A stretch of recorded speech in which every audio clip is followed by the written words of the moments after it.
This is Jennifer Lussey. We are performing task number 8, TPR and auscultation on a feline patient. Let's see, we've got our feline patient right here with us. I have my tray of supplies, calculator. I don't have a watch, so I'm using my cell phone for a timer so I can count to 15 seconds when I am taking the respiration and heart rate. I have my stethoscope so I can auscultate as well as listen to that heart rate, and then we've got lubricant and thermometer. Before I do anything, I'm going to assess the behavior of our patient, and he is pretty calm, so I would say he's quiet, alert, but responsive. As far as body condition, I'm going to see if a little butt scratches will help him stand up just a little bit, so we can get a better angle on that. Hi, buddy. Cutie. So he is a little wide in the abdomen, so on a 9-point scale, I give him about a 7 for condition, so a little bit more body mass than ideal, and you can kind of see the cute little kid flub right there too. So we'd be there due to his posture overall, though, is honestly pretty good. He's not leaning to one side. He did kind of reposition a little bit. Gait is hard to tell at this point because he is not walking around, and with cats we kind of just do let them stay stabilized and comfortable, so he's pretty comfy at the moment. So I'm going to go ahead and start with perfusion. My assistant will restrain when needed, and then I'll check his mucous membranes. I'm looking for pink and moist mucous membranes and a CRT or capillary refill time of less than 2 seconds, and this is going to allow me to see how well that blood is flowing and perfusing. So I'm going to go ahead and open his gums and check. They are darker gums, but I can still see that pinkness on the lower, and then push, and they are refilling in there. So I do have less than 2. And good, looking good.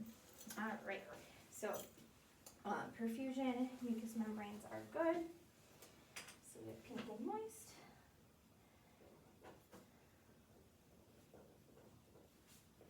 Alright, so now I'm going to go ahead and check his heart rate. So with the heart rate, I am going to also palpate his femoral artery located in that hind rear end, and then I'm going to be using the stethoscope to check his heart. I'm going to do that at the same time to make sure the beats are in sync and in rhythm with themselves. And again, my assistant is going to restrain. We do minimal scruffing here, just to try to keep the animal as calm and least stressed as possible. And I'm feeling that left side of the heart. Good boy. And I've got the femoral pulse and that heart, they're beating at the same time. So I'm going to go ahead and start to count his heart. 3, 4. Oh, I gotta start my timer.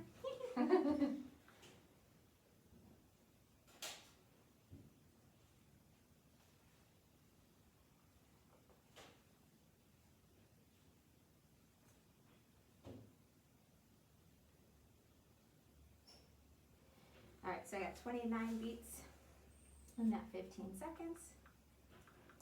So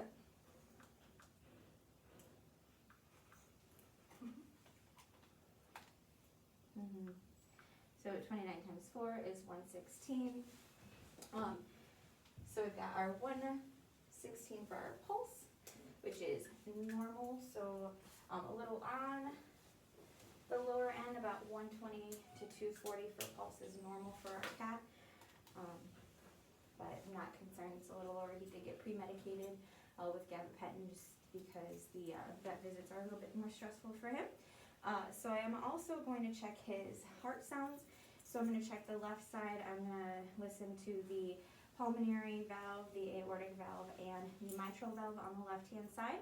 And then on the right, I will listen to his tricuspid valve. So I'm listening for any that murmurs or difficulty with those heartbeats. So I'll go ahead and auscultate that, and we'll listen for about a minute.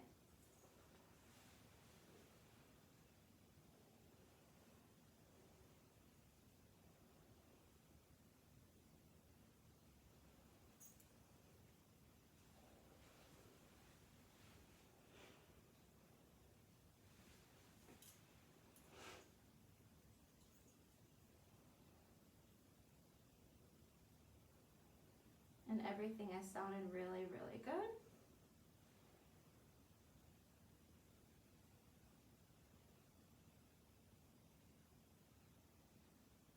I got a nice strong beat. I'm going to go ahead and palpate or auscultate that right side for his tricuspid valve. And not hearing any abnormalities there.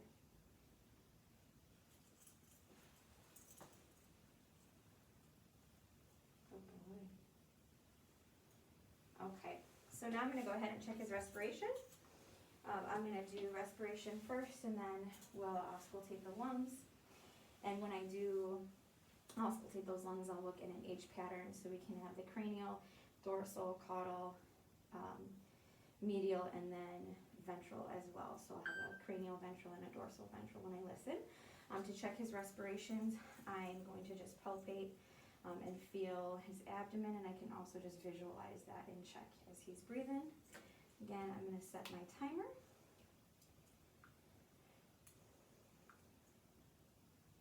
And then, let's see. 1, 2, 3, 4, 5, 6, 7, 8, 9, 10, 11. So we've got 44 for his respiration rate. Normal is 24 to 42. So not too alarming for that. Alrighty. Alright, so now I'm going to go ahead and auscultate those lungs. And then, perfect. So I'll do his right side first. So again, I'm going to go cranial.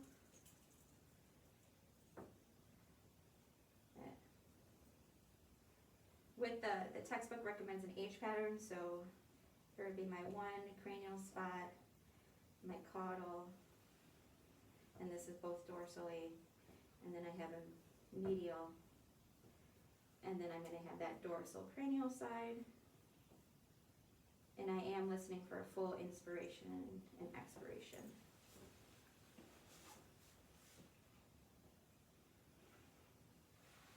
And not hearing anything abnormal. I'm listening for crackles, wheezes, anything of that nature. Alright, and then we'll go ahead and adjust so I can get his left side. And same H pattern for full inspiration and expiration. He's helping. And I am letting him move as well, just because again, we don't want to stress him out too much. But I'll go ahead and reposition. And have my assistant hold and restrain for us. Okay. And again, I am doing that H pattern. So I'll do the medial, full inspiration, expiration, dorsal, cranial side, and then caudal, cranial, coronal, ventral side.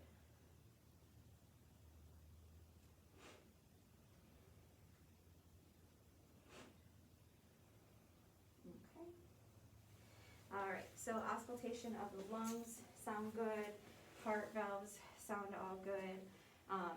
We have his respirations, his pulse, his perfusion. Now we're going to go ahead and end with our temperature, as that's the most invasive. I want to do that part last. I have my thermometer, my sterile lubricant. I'm going to go ahead and apply the lube. I am gonna use the towel for him. He's getting a little spicy. Yeah.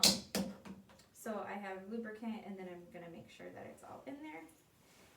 All right, and then we're gonna restrain using our taco burrito, and then we'll kind of flip him that way. All right. So I'm gonna go ahead, and there's our rectum. Turn the thermometer on. Good job, Gerald. And insert. Make sure I pass that sphincter. Good job. Oh boy. Our regular temperature I'm looking for is 100 to 102.5, and he is at 101.2, so he is in normal ranges. Good job, Gerald. So I'm gonna kind of just let him walk the room. We've got the door closed. So his temp was again 101.2. So that's within normal ranges. His respiration rate was 44, which is a little higher, but not too worried about it. And then his pulse was 116, which is just a little on that lower end, but again, nothing too alarming. So that is our TPR and auscultation, and nothing abnormal on the sounds were detected when we